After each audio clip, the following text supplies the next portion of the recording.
Hey guys, today we are going to cover what is possible with this business, okay?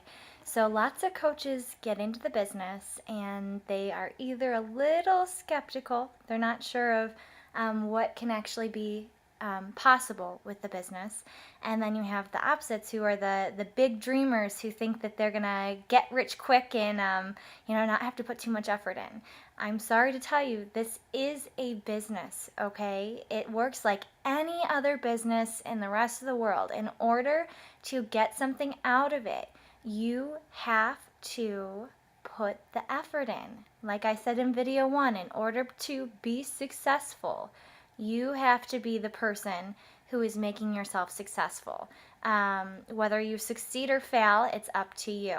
So today I'm going to kind of talk to you guys about setting goals, how much time you're going to have to put in, etc. But to first start this off, I want to talk to you guys a little bit about my story.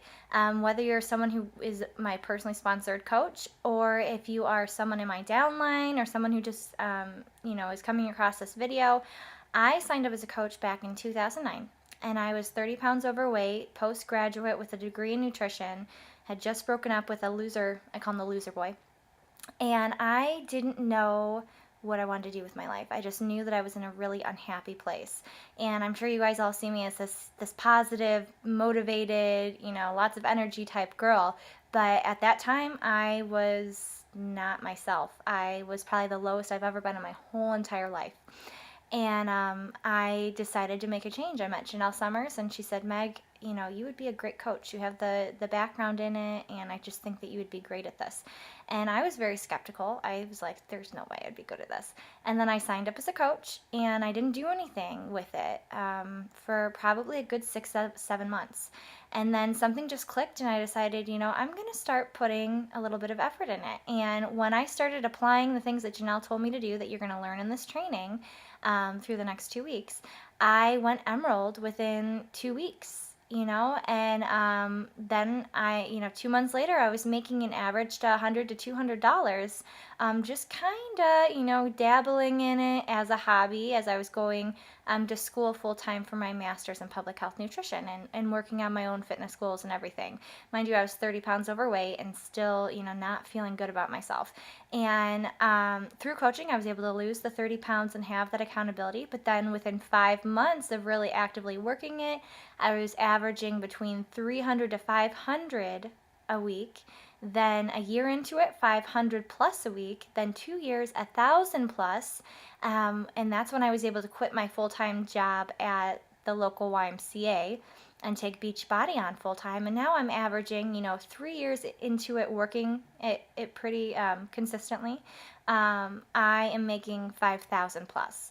And full time, working it 3 years, I'm only putting in maybe at the most 4 to 5 hours per day. Okay, and I give myself a day off on the weekend. So that's really not that crazy of a schedule for a full-time job, right? Wouldn't you like that type of flexibility? So what I would recommend doing from the beginning is tell yourself you are going to invest 1 to 2 hours per day in this business, okay?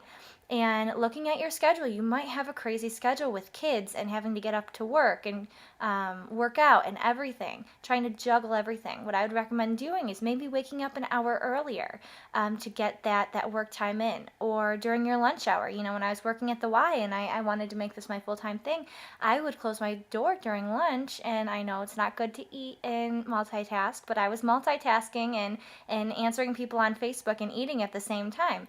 And then I would come home and maybe an hour later to go to bed. So I would work before I went to bed.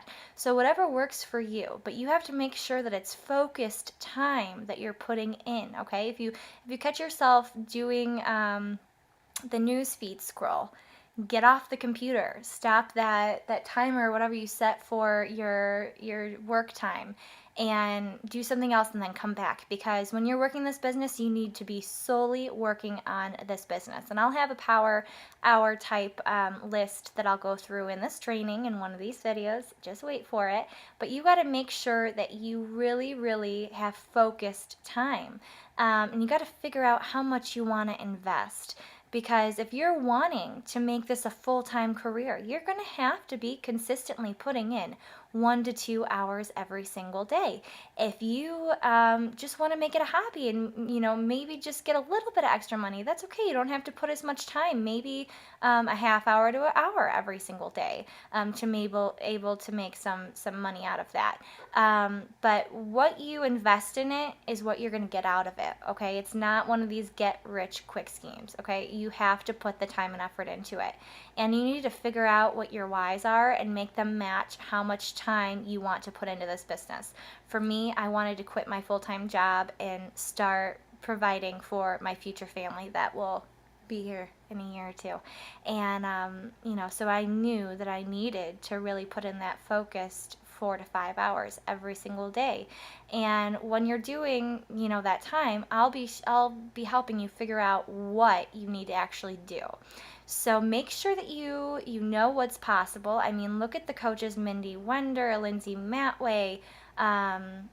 Let's see, Miss Bowler went part-time. Manny Watkins was able to go full-time with Beachbody. Look at the coaches in the organization that we're in Team Fit Addicted, as well as in Janelle's team, Corey Miller, Janelle Summers, as well as just the whole network in general. There's so many different coaches that your story could probably connect with, or you could connect with their story. Reach out and find those people, and find out what your why is, and then you'll know how much you want to work in. It's your business. Okay, that's the cool thing. It's your business. You pick the hours. I don't pick them for you. I'm not your boss. I'm here to mentor you and help you as much as I can, but I don't work for you. You don't work for me. Got it? So make sure that you figure out what your goals are, and we will go from there. Tomorrow, we're going to talk about creating a positive mindset. So make sure that you stay tuned for that video. Okay? Bye, guys.